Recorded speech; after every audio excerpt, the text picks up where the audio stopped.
But guys, thank you all so much. So before we get landed at Reykjavik, why don't we fly around the city for a second or two? Let's go fly around Reykjavik. Let's go ahead and tour around the city for a little bit. Take some snapshots.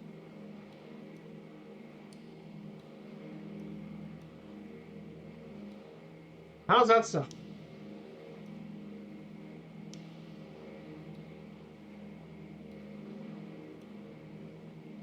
I know Iceland's now going to have a photogrammetry airport in the next world update, which is going to be at Akureyri, which is going to be really nice. Yeah, there's actually two PY landmarks, the Hallgrímskirkja Church and the Perlon, which are both PY landmarks, so we might see if we can find them during our trip. And I mean, what?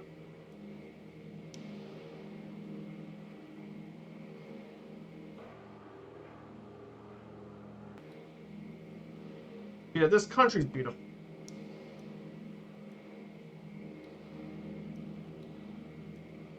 I mean, this is a breathtaking place to fly. I love flying Iceland. You guys should absolutely enjoy this stream.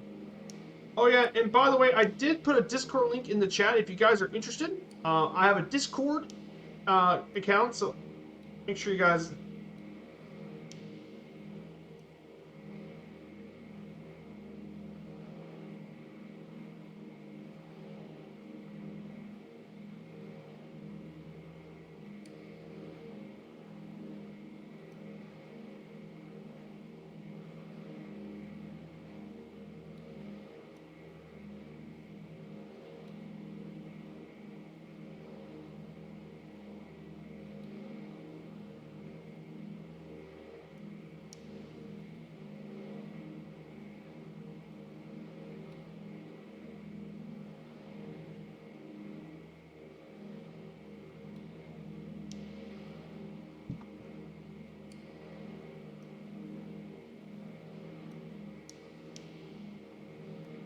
So here it is. There's Reykjavik Airport. Go ahead and turn off the gyro pilot.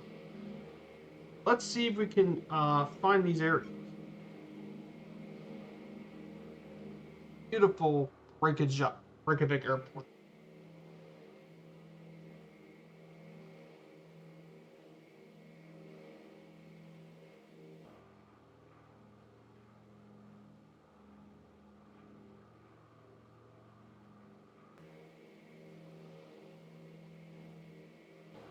There's beautiful Reykjavik.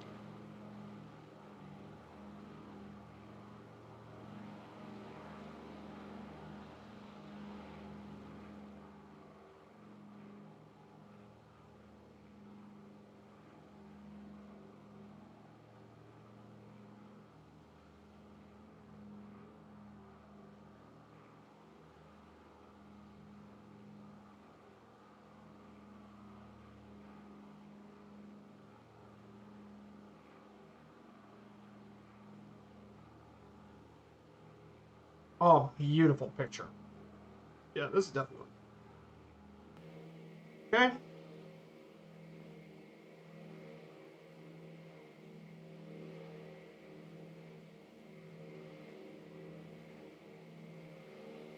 This area is just gorgeous.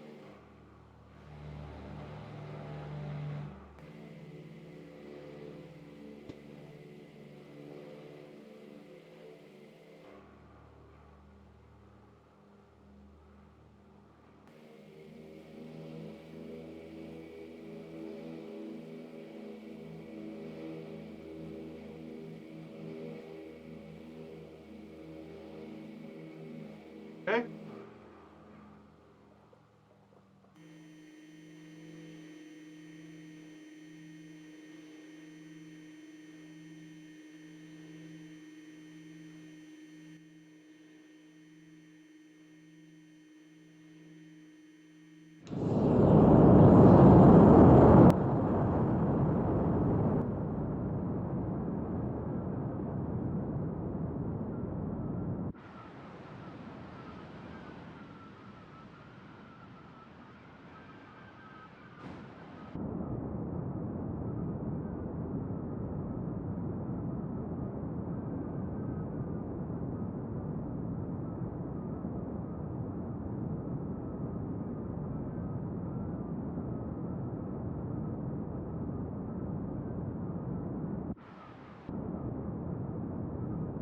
Guys, we have done it.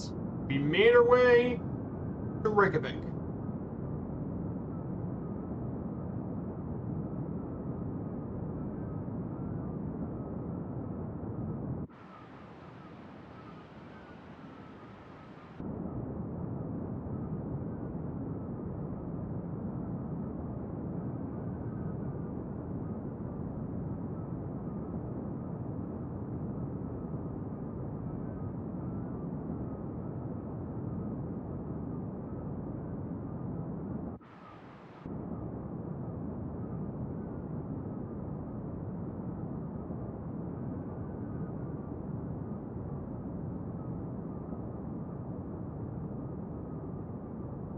Beautiful. Negative 38. That was.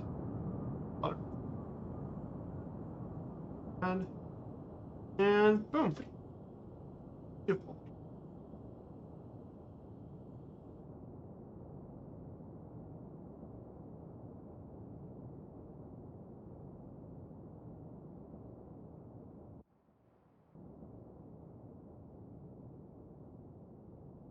Thankfully, there's plenty of parking spots.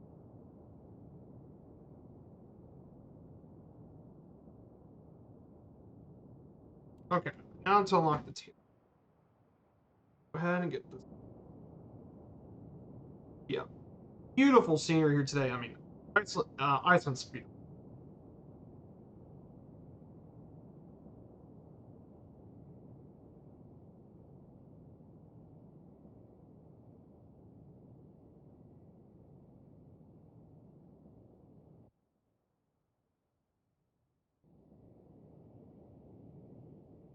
Yeah, we finally made it to Reykjavik, guys.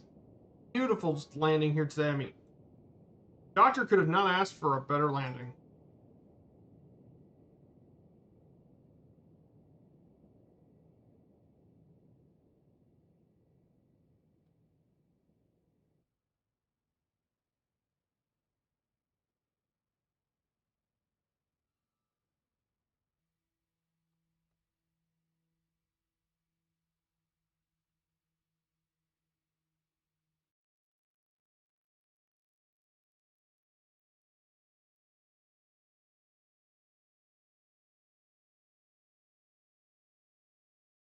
Wow, what an absolutely incredible flight today, guys.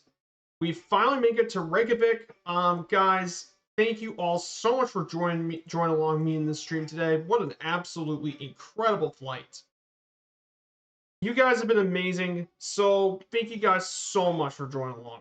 So today we're gonna go ahead and set up a raid. I think we're going to raid the good folks at the Shadow Display team. They're gonna be doing some streaming today. So guys, we'll be back on Wednesday.